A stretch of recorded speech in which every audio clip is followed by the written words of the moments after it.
From the weather team you can trust, here's Chief Meteorologist Eric Snidel. Lots of sunshine earlier this morning. That was the sweet spot with timing to be able to get those temperatures back into the 70s. But at this point, many locations have clouded over, and some of you are getting some light rain, but I'm having a really hard time finding any live cameras where the ground is actually wet, where roads are wet, which is a sign that no matter what radar is telling us, I'm not convinced that the majority of those raindrops are actually reaching the ground. Some of them clearly are, but just not that many. 66 your current temperature at the airport. We're still 71 in Dansville. Why the difference, especially as we go westward here? Well, they had less hours of sunshine, and they have gotten through some of that wet weather, which regardless of whether it actually reaches the ground or turns the roads wet, it's going to drop your numbers. That water evaporates and it cools the air. That's why we're no longer in the 70s in the Rochester region right now. Believe it or not, I think we're going to go partly cloudy for a time overnight tonight, and the Northern Lights forecast tonight is not anything to get super excited about. But we haven't seen the Northern Lights in a long time, so even a minor event like tonight, look, we may have a chance. Photographers almost exclusively, I would imagine. I don't think tonight is naked eye aurora visibility, but you know, maybe you got a shot to be able to see something.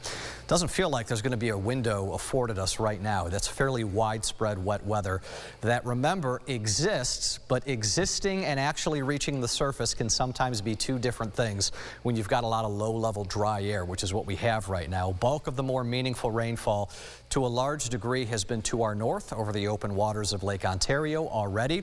We've got the backside of this rainfall, and believe it or not, what could be a sneaky good sunset tonight. Sun's already making a cameo in Niagara Falls. So yeah, I think we end up surprisingly getting one, and I say surprisingly because we've got another rainy day tomorrow with that second slug that's getting ready to work its way on in, particularly into the early afternoon. Future View's got a nice handle on this. Get the showers out of here. There's your overnight, not crystal clear, but maybe enough for some limited visibility. Most of the morning tomorrow is still going to be fine. By fine, I mean it's going to be mainly dry. I've got the showers holding off until lunchtime into the afternoon. New trend that we've seen with the latest model guidance is this looks eerily reminiscent to what we're dealing with right now, where, yeah, we got some rain out there, but it doesn't last long and it's not all that heavy. So is this really going to be that bad of a day with the limited showers? Perhaps not, just definitely cooler. Quarter of an inch or less. And I would emphasize the or less, given some of the new guidance that I've seen.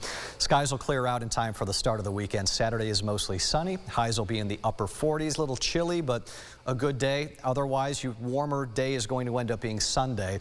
But again, we deal with some wet weather. Once we get beyond that early afternoon wet weather with southerly flow, I think it's going to be a late day 60s that ends up getting there, and that will tee up a much warmer next week ahead. Warmest week that we've had in a while around here next week. It will come with warmth, it will come with moisture. It will also come with some unstable air, which means for us, I think thunderstorms are going to be back into the forecast. It's not exactly summer-like next week, but an extended stretch of highs in the 70s. Yeah, I feel like that's a thing.